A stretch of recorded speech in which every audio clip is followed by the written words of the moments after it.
up in the parking lot at the Marlinton Motor Inn tonight. There'll be a lot of picking going on, I'm sure.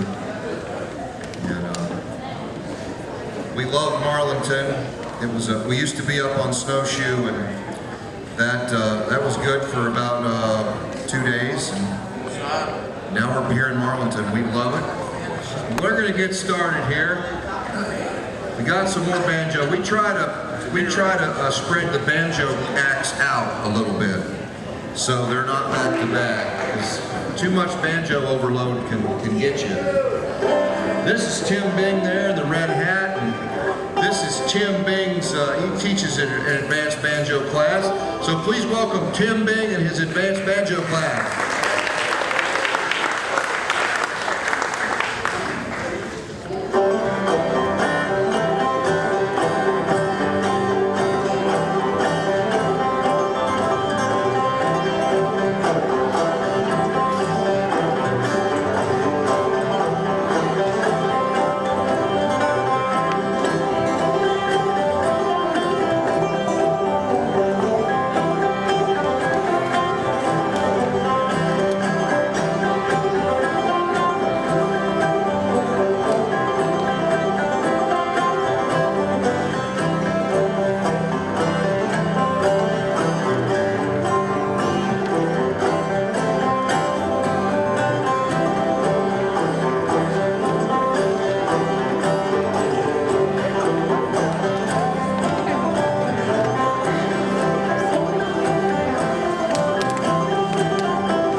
Who's a multi-instrumentalist. He can play the Celtic harp, the bagpipes, plays the viola, the guitar, banjo, and he is a multi-talented instrumentalist.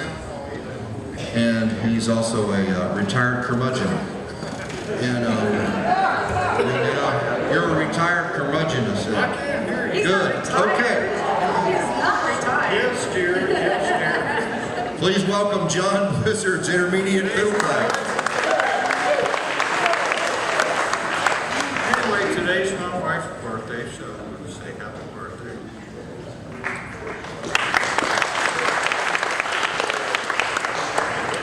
Anyway, I've had the best class this year. These kids they drive me crazy. They're so good, and they're so good at what they do. Makes it all right. Anyway, we're going to play a tune I learned from the late Frank George, who died this past year. And me and the Bing brothers and Pete, all kinds of people in West Virginia learned so much music from him. Anyway, this is the tune. Well, actually, my class played it last year. He said it was one of the oldest tunes across the pond. It's called The Wind That Shakes the Barley. 1, 2, 3, and...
Give John Blizzard's fiddle class a big hand. It sounded great.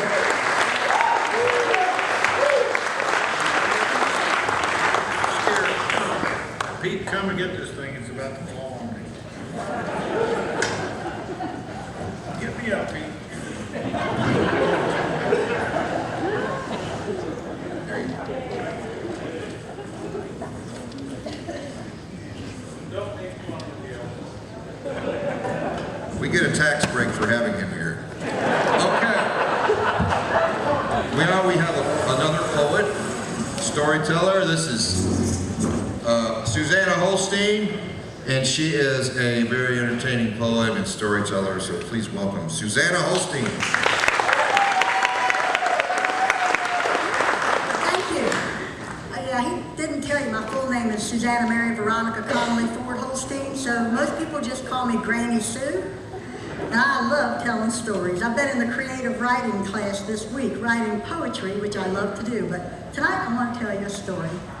And the one I want to tell is called The Headless Woman of Briar Creek. Now, my husband Larry grew up on the border of Southern Kanawha and Boone County, a little community called Alcott. It was a coal mining town run by the Black Band Coal Company. All his extended family lived right there. The men were all miners. His granny lived up at the head of the holler in a little log cabin.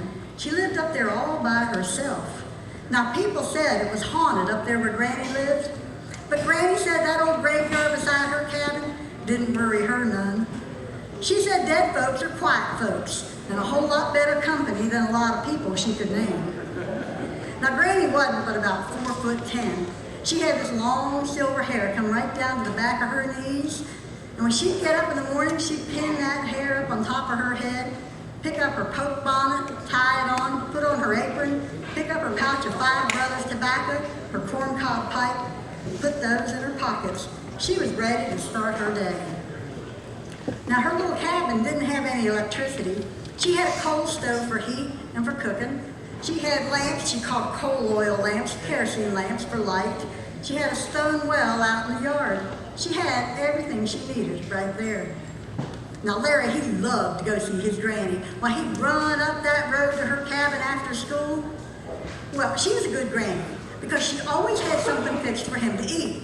Sometimes it just might be biscuits and gravy left over from breakfast, sometimes beans and cornbread.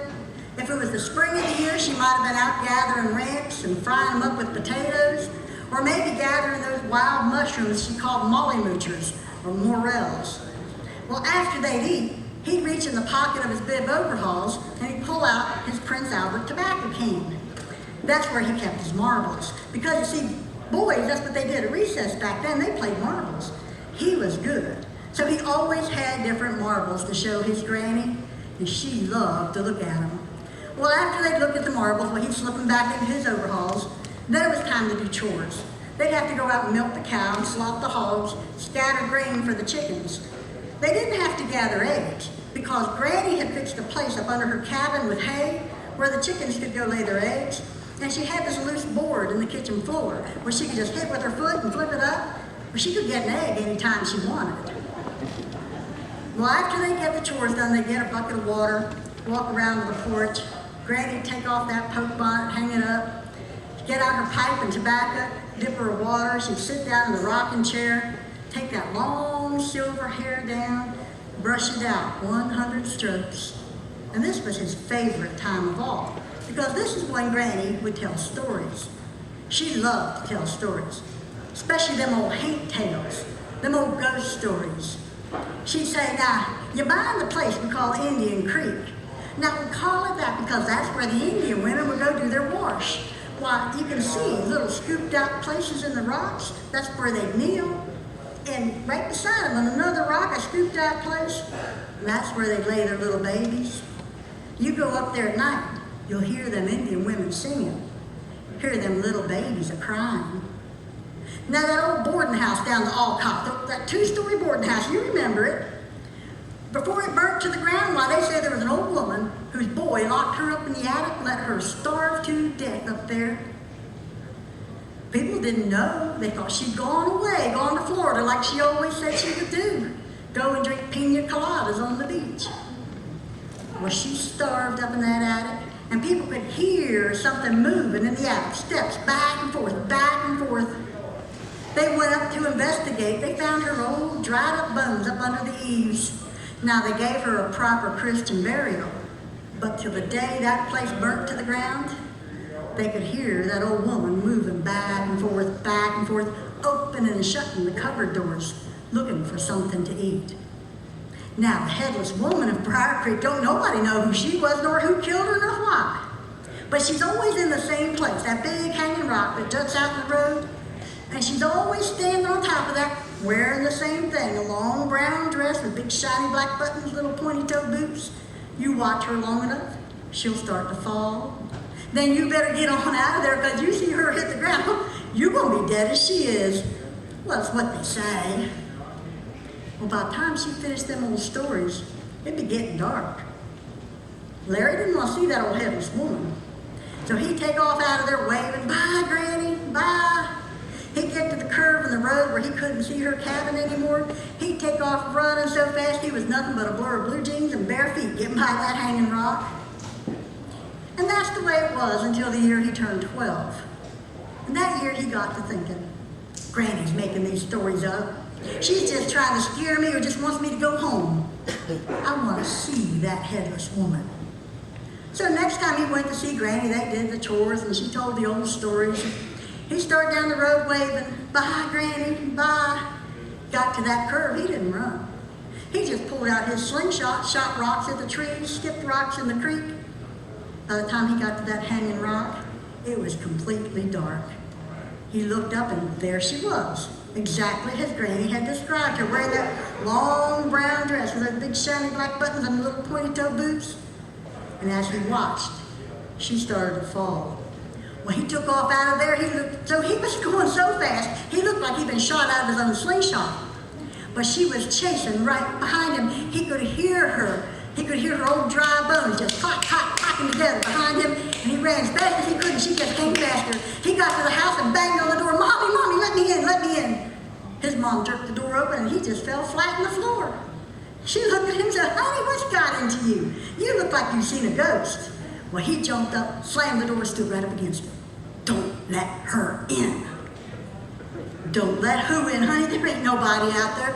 "The headless woman, Mama, she's out on the front porch. Don't let her in." "How do you know she's out on the porch?" "She chased me all the way down the road. I could hear her old dry bones a-clacking together." Well, his mama just looked at him for a minute. She said, "You know, it's a wonder to me you could hear anything over the rattling of those marbles in your back pocket." Thank you.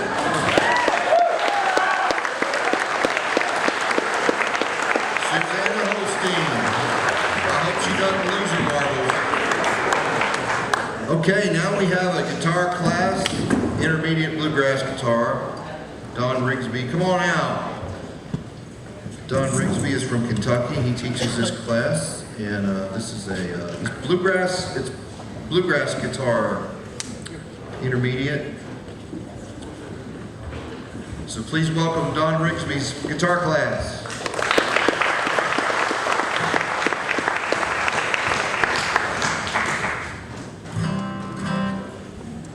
Howdy.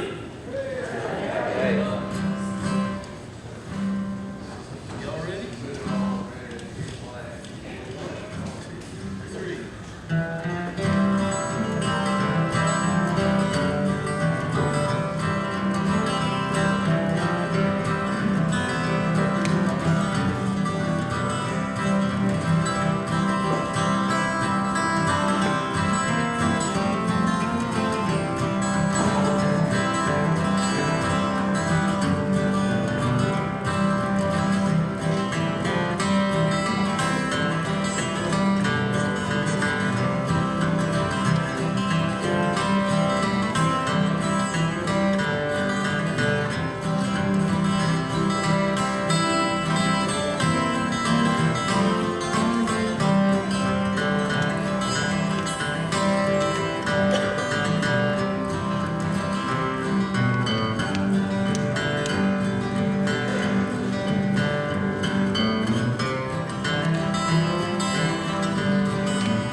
Twine come out and sing, and he's been to Echoes for every single one. And this next couple have been here for many, many years. I don't remember how many times, but it's been a lot. And they're 16 years they've been coming, regulars at Echoes. And this is Cruel Willie right here. William and Ryland Swain, and we call him Cruel Willie. So please welcome William and Ryland.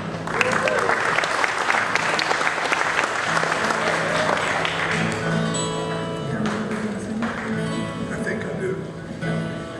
It's a Burl Lager song, and I think it's called Holding Things Together. Holding things together.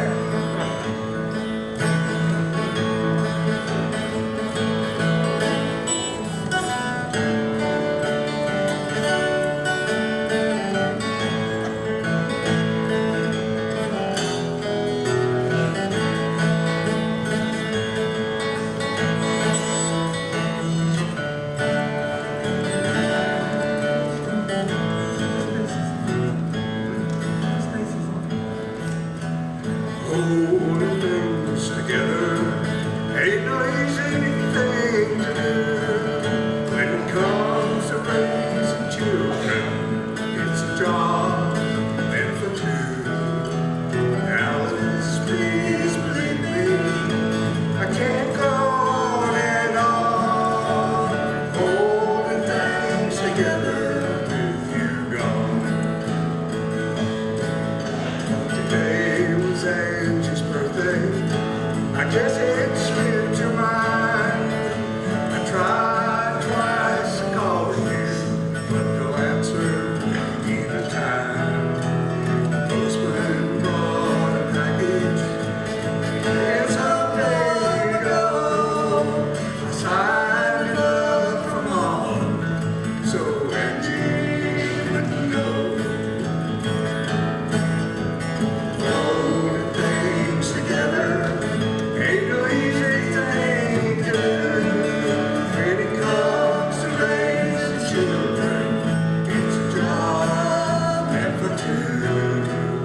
Alice, please believe me, I can't go on and on. Holding things together with you gone.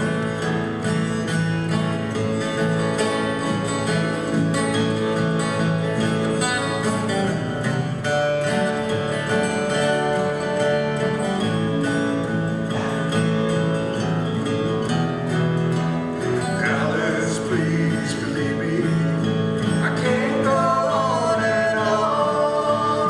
Holding things together with you gone.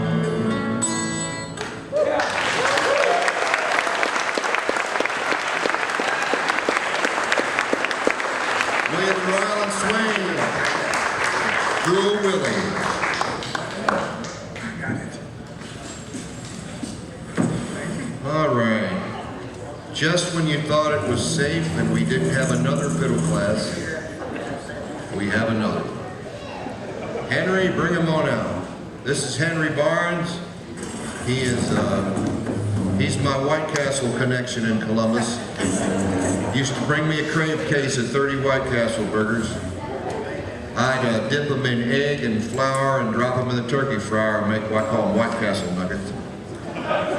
Anyway, Henry has won a lot of fiddle contests lately. I don't know who he knows, must know somebody.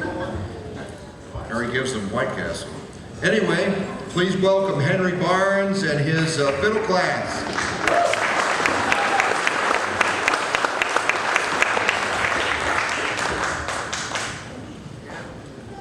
So he's been asking me or telling me about deep frying small hamburgers for years now, and I finally did it last Thanksgiving.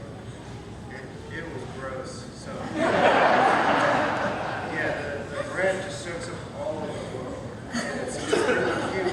It's really cute for a second, but it doesn't taste that good. My idea would be to take a bunch of burger from other burgers and put it in there to make up for all that greasy, soppy bun. So keep that in mind if you ever deep fry a hamburger. Remember what we playing? We're playing Lester Montgomery Sally. All right, let's kick it up.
and I kind of thought it was Bobby Taylor playing. And that was, I thought, who's this guy? It's not Bobby.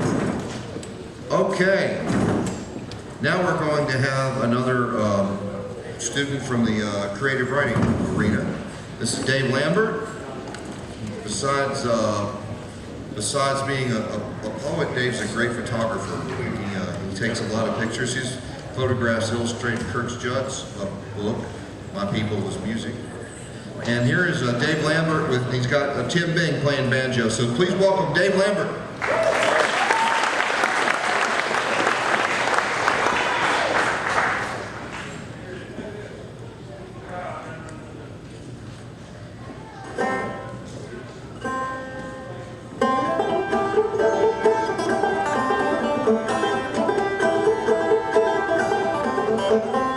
Logan County, 1964. Jim grabs the bill of his hat, pulls it snug. He places his hand back beside the other at the top of the steering wheel. The squirrel line is wound out, super sport will let up. And we're going to take the inside of a blind curve at about 95. And if we drop the wheel in the dirt, we'll flip into Allegheny Creek and roll all the way to Logan. And then we don't want to lose his hat.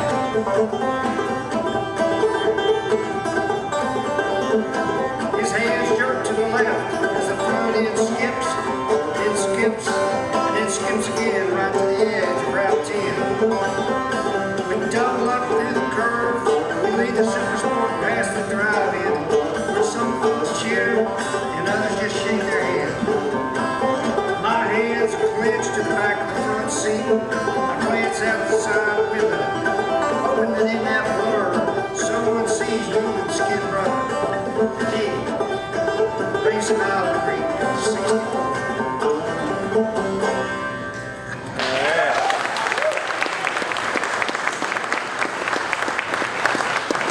Dave Lambert, everybody. All right. Now we have another banjo class, bluegrass banjo. So far, the banjo you've heard been clawhammer banjo, which is the traditional frailing or knocking or clawhammer, we call it, from the mountain style banjo. And the bluegrass, we also have a bluegrass banjo class, and Todd Sams teaches it. Come on out. All right, this is Todd Sams over there. This is his bluegrass class. Please welcome, give him a big welcome.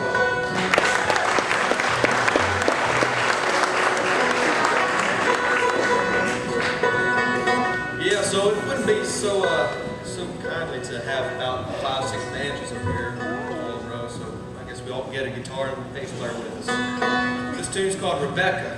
It's a Virgil Sizemore did it. I guess we're going to do it next too.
taught the advanced guitar class, and I guess they're not going to play, but you want to speak to them. Yeah, this is Kenny Smith.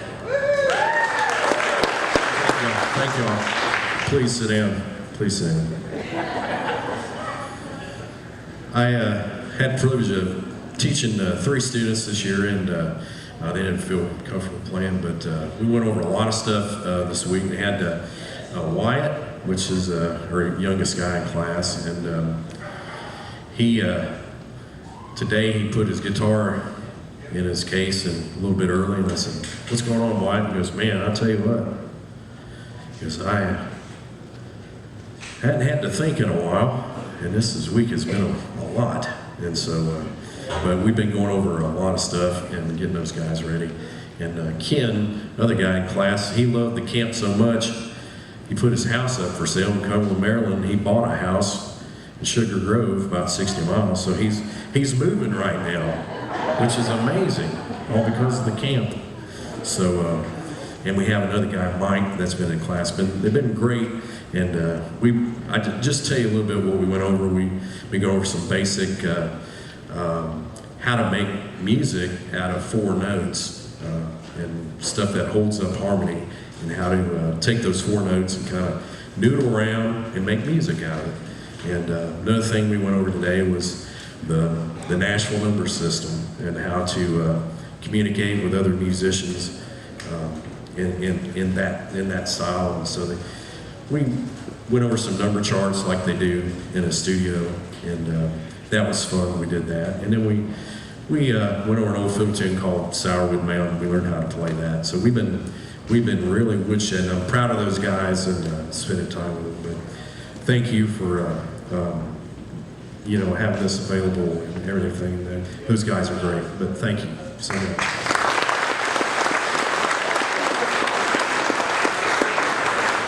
Kenny Sands, and they'll be Kenny Smith. They'll be playing tomorrow night with he and his wife Amanda in a concert. All right, we are down to the last last program. This is Jake Crack's fiddle class. So Jake, of course, is a fiddler for the Bing Brothers. He's been playing since he was a young child. So Jake Crack's fiddle class is coming out. Jake's got the guitar.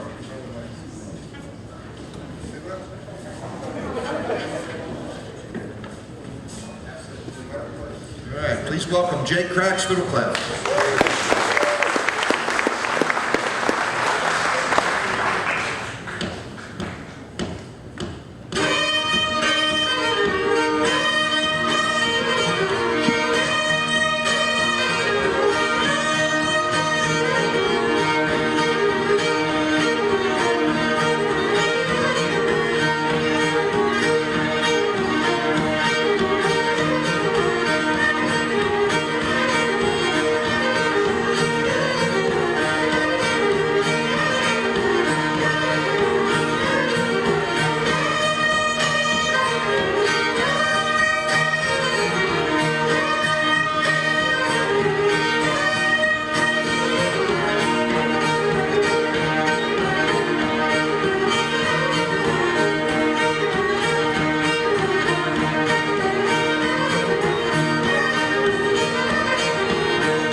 Jake Crack's fiddle class. Well, that concludes the concert, so let's give a round of applause to everybody.